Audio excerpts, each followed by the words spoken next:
U.S. tech companies are getting in trouble for how they do business in China. But can anything make them change their ways?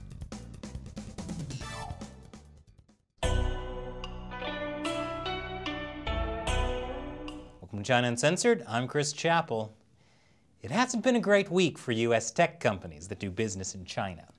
The Washington Post reports that Apple is lobbying against a bill that's aimed at stopping forced labor in China.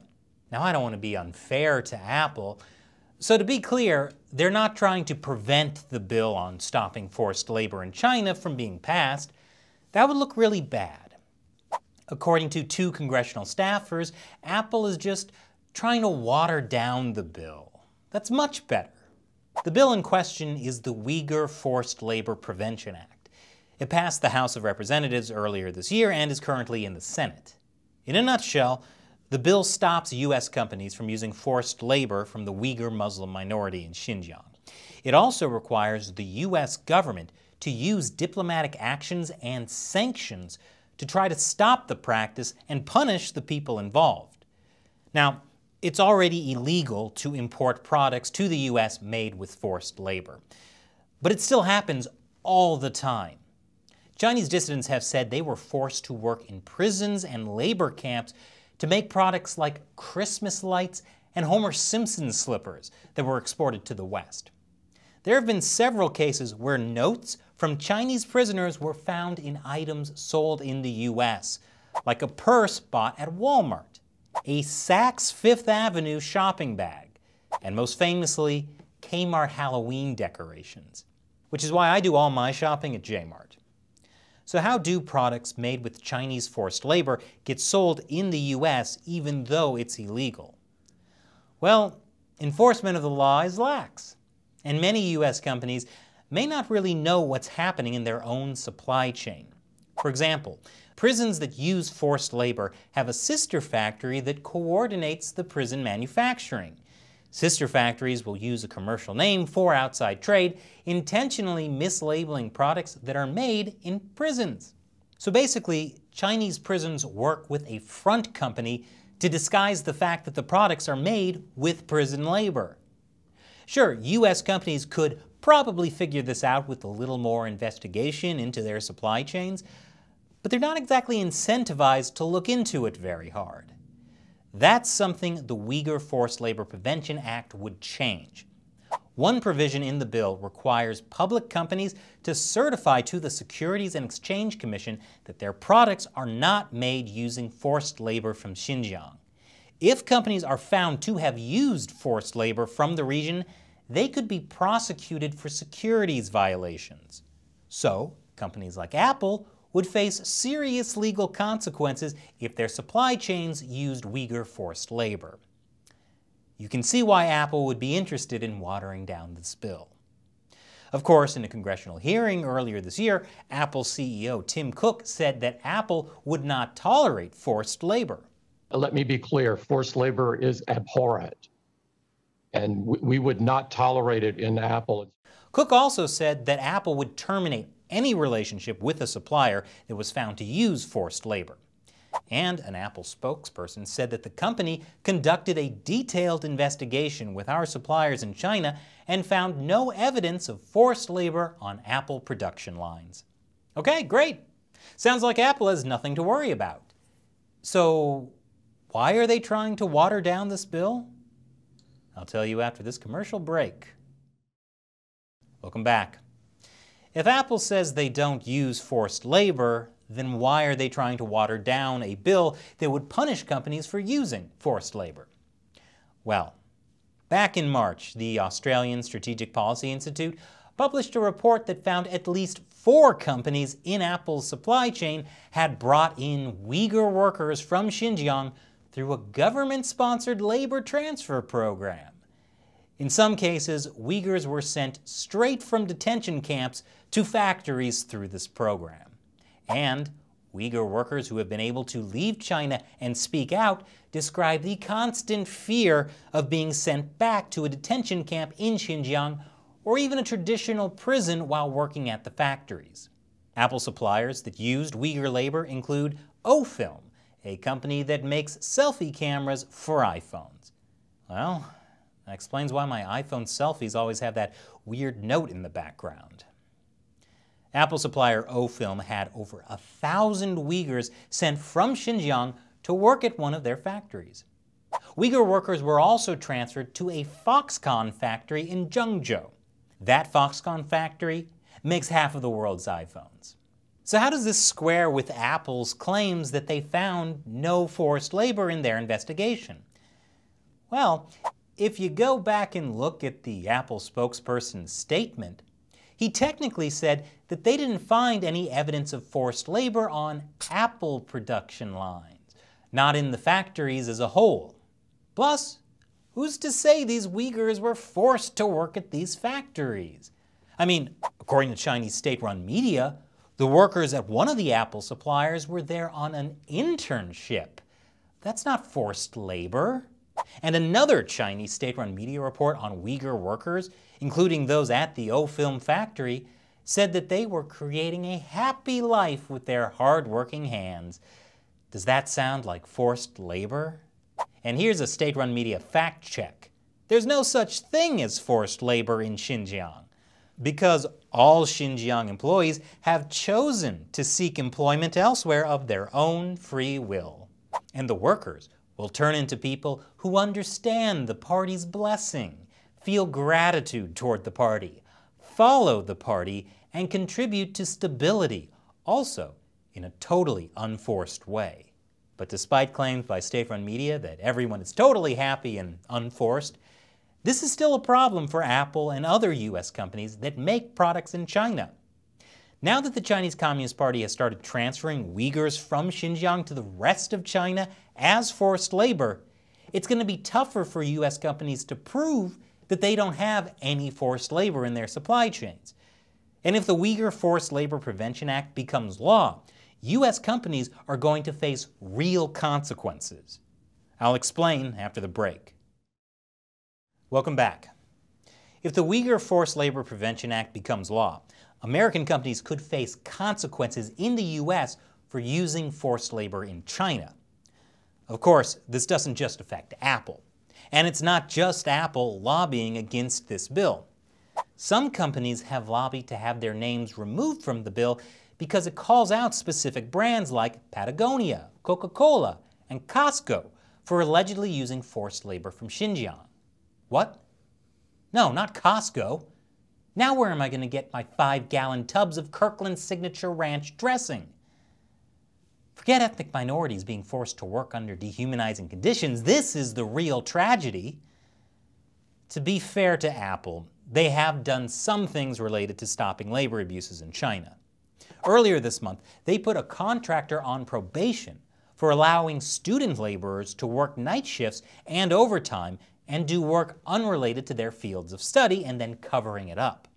So if Apple is willing to put a supplier on probation because students were working overtime, why haven't they said anything about their contractors that use Uyghur forced labor? I'm going to go out on a limb here and say that it's too politically sensitive for Apple to talk about the Uyghur issue, especially since it's an official Chinese government program that places Uyghurs in these factories. So on one hand, if Apple doesn't address the problem of Uyghur forced labor and this bill passes, they get in trouble with the US government. But if they do address the problem, they get in trouble with the Chinese Communist Party. Awkward. Apple lobbying against this bill makes more sense now. You know, the fundamental issue here is that US companies aren't used to facing consequences for their actions in China. It's been an especially glaring problem for tech companies in the last couple of years, and not just ones that make products in China. Tech companies who sell products to China are also getting in trouble. Earlier this week, a New York Times investigation called out US chip makers Intel and NVIDIA because their computer chips power a huge surveillance center in Xinjiang. The computers inside the center are so powerful that they can watch more surveillance footage in a day than one person could in a year. And in case there was any question over why this computing center is processing so much surveillance footage, Two data centers run by Chinese security forces sit next door, a way to potentially cut down on lag time, according to experts. Also nearby are 6 prisons and re-education centers. Chips made by Intel and NVIDIA, the American semiconductor companies, have powered the complex since it opened in 2016. I know that looks bad, but both Intel and NVIDIA say they were unaware of what they called misuse of their technology. It totally wasn't their fault then. I mean, they just sell the supercomputer chips. Are you expecting them to ask what the Chinese Communist Party would use their chips for? They probably assumed the Communist Party was building a giant supercomputer to send pictures of rainbows and puppy dogs to all its citizens. Well, apparently, the Trump administration hates puppy dogs, because last year, the Trump administration banned the sale of advanced U.S. technology to Chinese companies over national security and human rights concerns. One of the companies that was blacklisted was Sugon, the Chinese company that Intel and NVIDIA sold their chips to. Sugon helped build the supercomputing center, and even boasted of the center's ties to the police. And Sugon even said that their computers had upgraded the thinking from after-the-fact tracking to before-the-fact predictive policing. Predictive policing. That doesn't sound creepy at all. Since the Trump administration's ban on selling advanced tech to Sugon, Intel and NVIDIA have stopped selling Sugon their advanced semiconductor chips, the one used for supercomputers. But both companies still sell less advanced chips to Sugon. A spokesman for Intel said it would restrict or stop business with any customer that it found had used its products to violate human rights. Really? Well, forgive me for being skeptical, but it's not the first time that Intel has been called out for its involvement in China's massive surveillance state. Last year, the Wall Street Journal published a report about how U.S. companies, including Seagate Technology, Western Digital, Intel, and Hewlett-Packard, have nurtured, courted, and profited from China's surveillance industry. That includes things like selling chips and hard drives to Chinese surveillance companies, or even investing in Chinese tech companies linked to the police. Seagate boasted that they worked with Chinese surveillance company Hikvision to create the world's first hard disk drive specifically for surveillance. Although Seagate took that claim off their website last year for some reason. And according to the Wall Street Journal, Intel provided seed money as well as chips and technical solutions to a Chinese company called NetPosa that serves police departments in more than 60 Chinese cities, as well as the Ministry of Public Security. NetPosa is also heavily involved in surveillance in Xinjiang. When confronted, all of these companies either didn't respond or tried to squirm out of it. I'll show you what they did after the break. Welcome back. American tech companies love selling products to the China market. They just don't like it when they're exposed for helping the Chinese Communist Party become more authoritarian. Western Digital, which sold hard drives to several Chinese security companies, said that it recognized the gravity of the allegations that its products contributed to mass surveillance in Xinjiang. But hey, it didn't sell directly to the Chinese government. Several companies said that they were complying with U.S. law. Intel said that its products are used by customers worldwide for a variety of applications. Basically, when they were caught, these U.S. tech companies have tried to apply what this foreign policy article calls one company, two systems. Think of when Zoom tried to justify censoring Zoom calls that commemorated the Tiananmen Square massacre, when there were Chinese citizens on the call because that violated Chinese law. Or when Google tried to justify Project Dragonfly, their censored search app for China, by saying that they had to censor to follow Chinese law. But when companies go for one company, two systems, they're really choosing the Chinese Communist Party's system, because the U.S. government hasn't imposed a steep cost to companies that violate U.S. law or American values when they do business in China. But the Chinese Communist Party has imposed a very steep cost on U.S. companies that cross them. In the last 2 years, the Trump administration has started to change the game, with actions like banning U.S. companies from selling their technology to Chinese tech companies, and actually punishing China for its human rights violations. But tech companies are fighting the U.S. government as it imposes these costs, even as lawmakers are telling tech companies they have to pick a side. Should the U.S. government be the one forcing tech companies to stop using forced labor, or to stop selling their technology to China's surveillance state?